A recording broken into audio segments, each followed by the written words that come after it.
What's up, champs? Welcome to another episode of the Short Shifts Fantasy Hockey Podcast. I am your host, Ben Burnett, and joining me, as always, my pal and yours, Louis Ezekiel. Louis, my friend, how are you doing this fine Tuesday evening? I'm doing great. I really enjoyed hearing the news today that my two favorite captains are getting together to help run the Red Wings. So Nicholas Lidstrom is joining Steve Yzerman. The Yzer plan continues forward apace. So I thought that was pretty cool. I'm very happy for you. I wonder what it's like to have an undramatic front office, to cheer for a team who's not in the throes of like the most bizarre decision-making processes that, you know, usually even like with a team like the Leafs historically, or the Sens a few years back, or, you know, the Jim Benning era, there's like nothing makes sense about this. With the Rangers, it's like this weird thing of like, all of a sudden things got thrown into disarray. So anyway, this isn't about my team. It's about yours, and I am happy for you. Well, and, you know, if we're talking about dysfunction, we've got some fun Oilers talk coming up later, so. Do we? Well, maybe. We have some potential Oilers talk since we're gonna be talking about you-know-who. Right. Voldemort. Yeah, we're talking about. Let's get into the fantasy hockey news portion of the show, which is the whole show, of course, and nowhere to start except for I guess we can't even really say a city for where we're starting, because we're talking about a player. I think this is the biggest news in the fantasy hockey world today. Evander Kane appears to be inking a deal with a team shortly. No specifics that are known yet, but Louis, you sent me a link to a tweet that said that there could be a deal signed like as soon as tonight. Yeah, so, I mean, this is Tim Peel, noted, not probably an insider, so I don't know if we want to put too much stock into it, but there does seem to be a lot of chatter that, it's the rumor mill, right? So we hear, he's signed with Edmonton, and then, no, we haven't signed with anyone yet. We're evaluating all of our options. So by the time you're listening to this, you may have the answer here.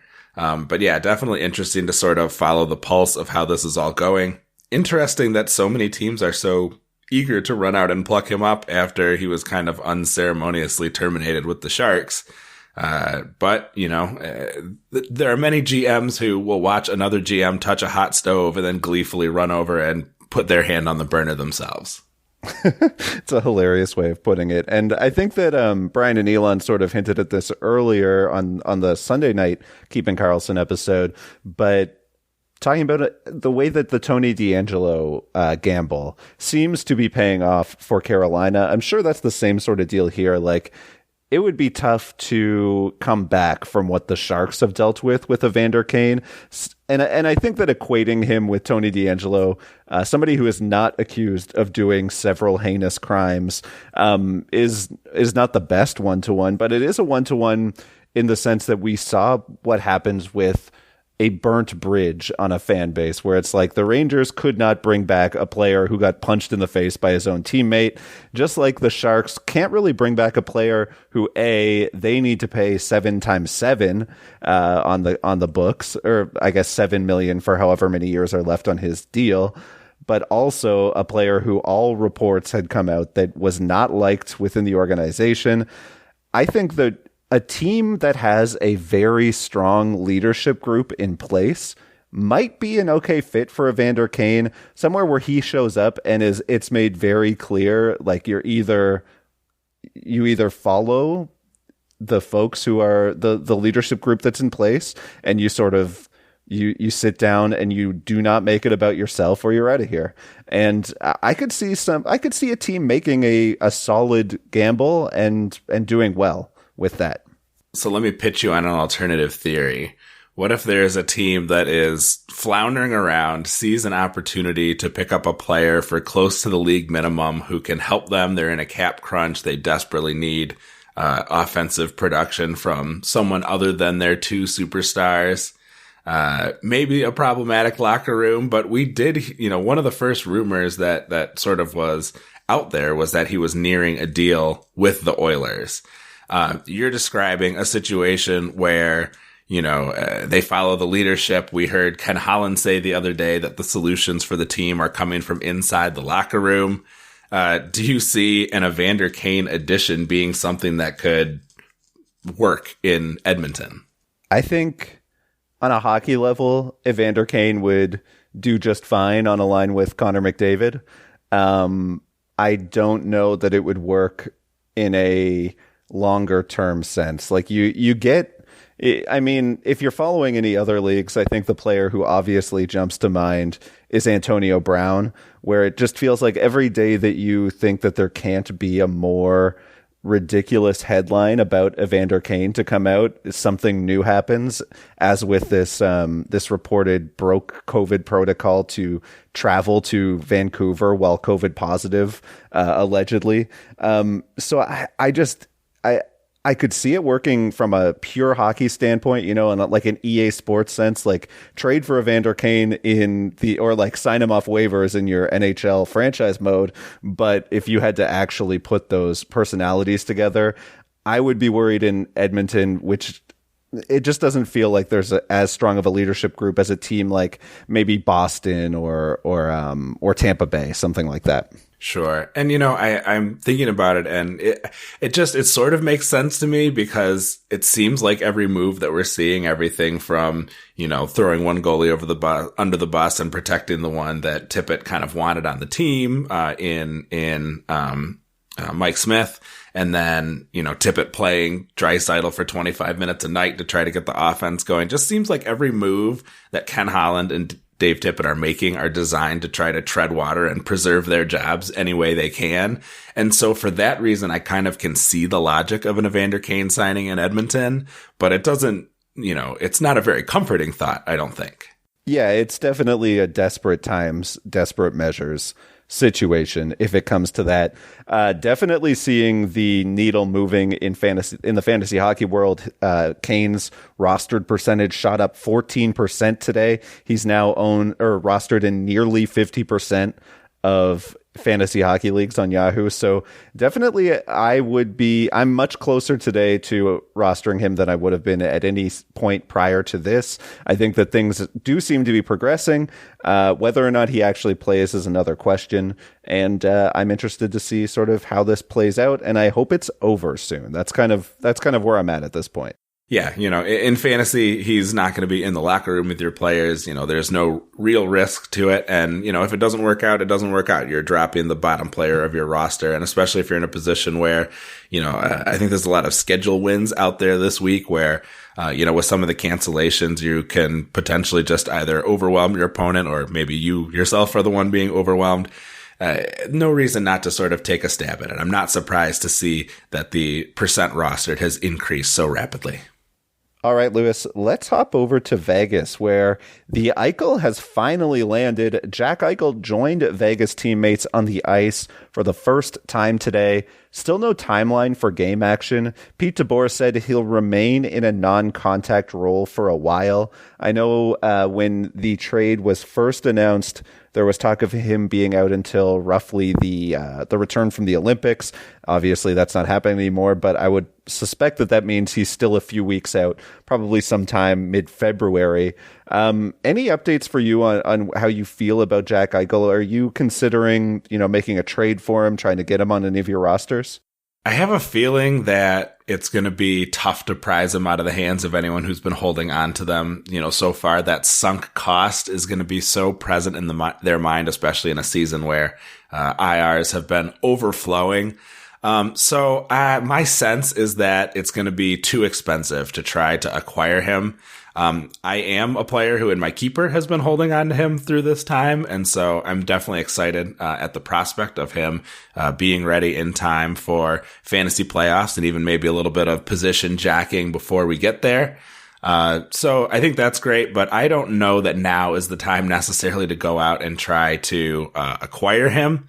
But maybe if he starts on the second line and he isn't super successful right away, maybe you can make a pounce. But I think people have built him up so much that you're going to end up paying maybe above market value. I think that makes a lot of sense. Exciting nonetheless to see him nearly back.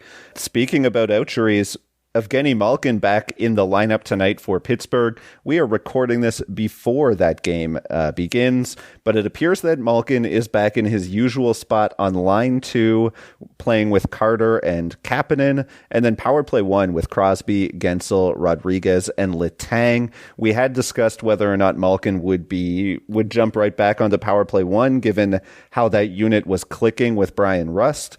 Rust out on COVID protocol, I believe. So we are still waiting, but just wanted to note because it's exciting to see Malkin back in the lineup.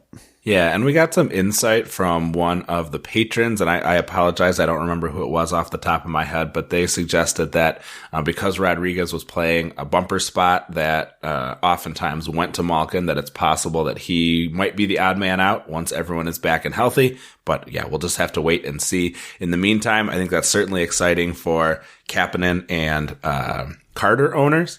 Or rosters, I should say.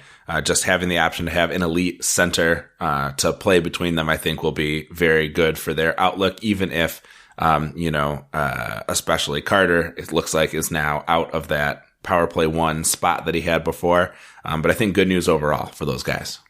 Absolutely. And then I think we're hopping over to Boston next. Yeah, so on the Mega Show, we heard from Brian and Elon, who went in depth with a lot of these guys. If you listen to the stream scheme, Dave was all over these Boston picks. Grzelcyk, Haula, Smith, all had great nights in that 7-3, I believe it ended up, ham blasting of the Capitals.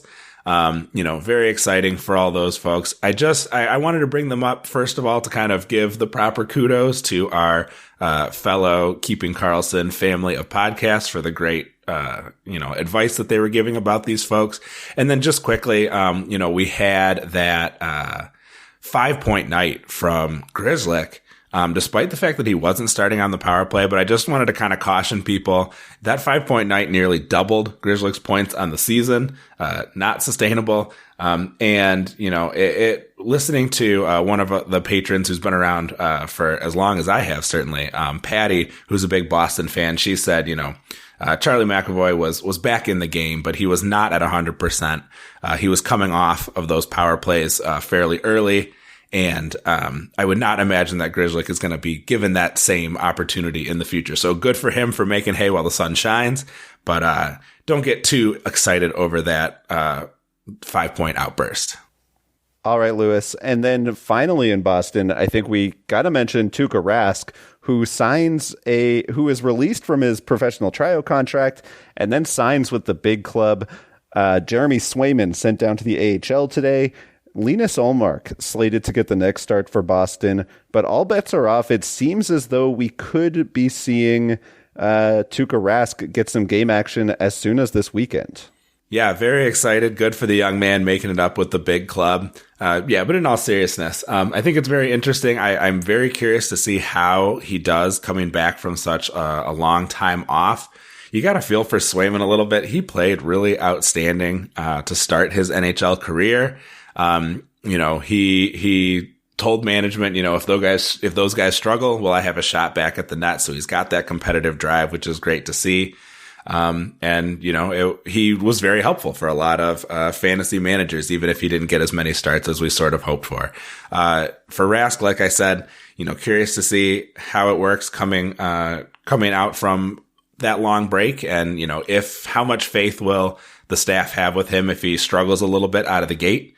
Very curious to see how that sorts itself out, but I think he will continue to be. I think he is basically going to be a plug replacement for what Swayman was giving you. He'll give you about half the games. He'll play pretty well in the nine teens in there somewhere. And he should be a pretty good bet to win you most games that they come out. So that's obviously a very valuable fantasy asset. Tough for the folks who held on with Swayman.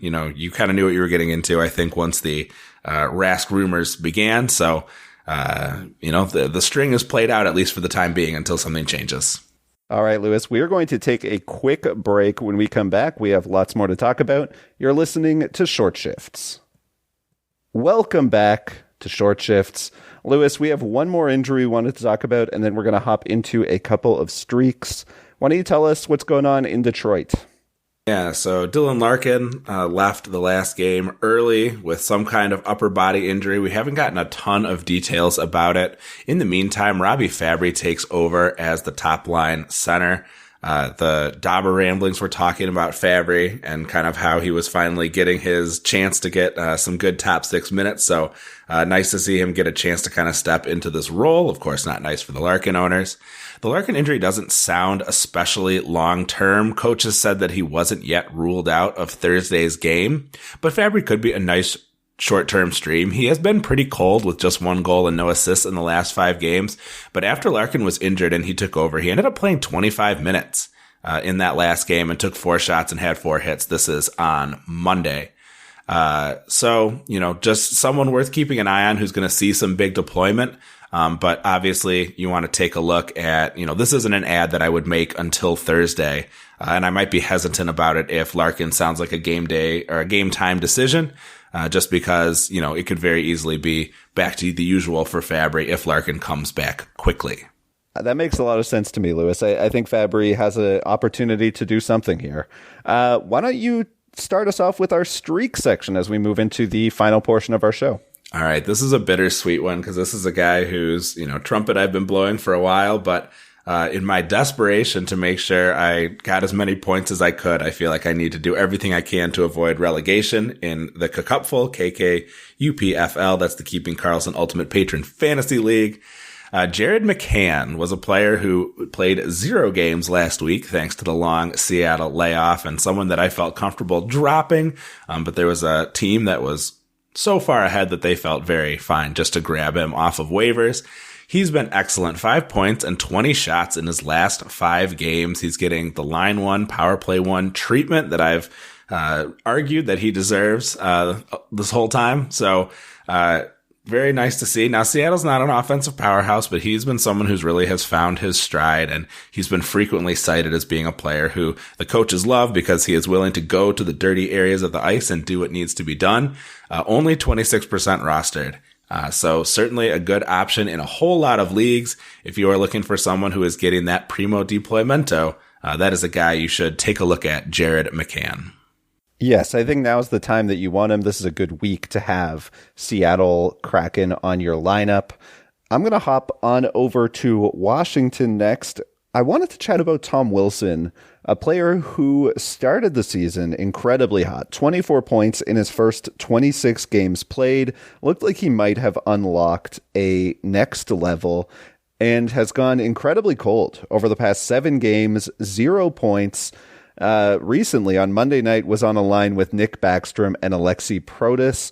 They did not score a goal, but they did drive play at even strength to the tune of, I believe it was 67% shot attempts for that line.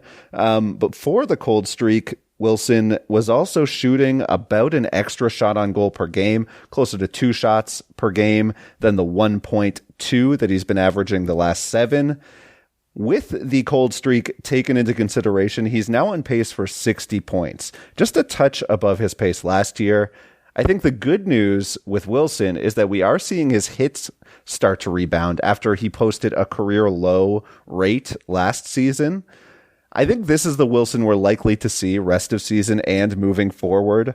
A 55 to 60 point guy who will go on heaters when he's getting exposure with Alex Ovechkin in particular, but probably not a guy who's going to be a 70 plus point player anytime soon. Yeah. So we've heard, I'm just curious about your opinion on this either or question. We've heard Elon and Brian talk about Tanner Jeannot as maybe being the new Tom Wilson. I think when Elon was suggesting how he would go about trying to trade a Tanner Jeannot, would be selling him as a new Tom Wilson. Which of those guys would you rather have at this moment? Oh, Tom Wilson for sure. I mean, we've seen him be good for longer stretches than Jeannot, and he's also getting better deployment. Okay, that was the answer that I was expecting from you. I agree. I think that superior deployment, it's great to see Jeannot doing what he's doing from the third line, but certainly we can expect Tom Wilson probably to be able to do it over longer stretches. But this is early in Jeannot's career. We may find out that he really is the next Tom Wilson over time. One last player we want to talk about before we take off here, and another guy that was brought up briefly on the Mega Show, but this is Cal Petersen. As mentioned on Sunday, Petersen is getting a shot at reclaiming the crease in LA. He shut out the Red Wings, in a game where they really got off to a very bad start. I think they had more shots in the first period than the Red Wings got in the entire game. But he really played great in a game beating the Rangers 3-1, making some really spectacular saves. He only had 22 total, but where they lacked in quantity, he definitely made up in quality. Check out some of those replays if you get the chance. And he outdueled Georgiev, who had an outstanding game as well, but was beaten twice on 38 shots, and then they added the empty netter from Kempe. I do want to caution a few things moving forward if you are thinking about running out to grab Petersen. Just a few things to watch out for. We have a mostly healthy Penguins team coming into play LA on Thursday, and then next week features a Monday, Tuesday back-to-back at San Jose and then at home versus Tampa Bay. I think those games will help us get a much better understanding of the goalie dynamic, just because they took, good to see Petersen defeat a Red Wings team that wasn't coming out very inspired and beat a Rangers team that has not been playing their best hockey lately either. But I think we'll know more after that Penguins game and then seeing how things play out on the back-to-back. Yeah, I think my issue with Petersen is less that I'm don't believe in his resurgence and more that I just see the Kings rolling a 50-50 moving forward. Like, I can't imagine that they're feeling like they need to roll with either Quick or Petersen as the number one workhorse kind of guy. And so I think if you're a Quick owner, or a Quick manager, it's incumbent upon you to grab him before he gets scooped up. But ultimately, you might as well just have... I wouldn't get my hopes up the same way I had my hopes up for Petersen preseason, because it seemed like it was his job for the taking. And I think now we're basically locked into a 50-50 split moving forward. Is that a duo that you would want to handcuff if it is a 50-50 split? LA has actually been playing very well. They've had, over the last few weeks, they've been near the top of the league in percent goals for expected. So would you burn a roster spot holding on to the pair? I don't think that I would handcuff, because I think that I would grab Petersen speculatively, because if you're relying on Jonathan Quick, then there's a chance that you're going to miss out on the guy who is the 1A in the second half of the season. But I don't foresee Petersen Quick being like a Varlamov, Sorokin level, like two elite goaltender team. And even if they do perform to that extent, it's going to be, there will be moments throughout the season where one of them is a really tough hold just based on scheduling or whatever. So I don't think that I'm looking at each of them as like long-term holds, but in the short term, I'm certainly interested in grabbing Petersen, and I'm probably not ready to drop Jonathan Quick just based on how good he was to start the season. Lewis, is that all we have for tonight's show? I think that's it. I thank you so much for hanging out with me, and thank you everyone for listening. And for myself, I guess I'm looking forward to being back in the saddle on Thursday. Yeah, looking forward to recording another show. This was a good one. There's always the question, with the show being on Sunday, are we going to have enough news to cover by Tuesday? And clearly the answer is almost always yes. It's crazy how much new stuff comes out all the time. So thank you for joining us. I hope it's helpful and productive. I hope you're having a great fantasy week, at least at the start here. Best of luck, and until we see you again, play smart and keep your shifts short.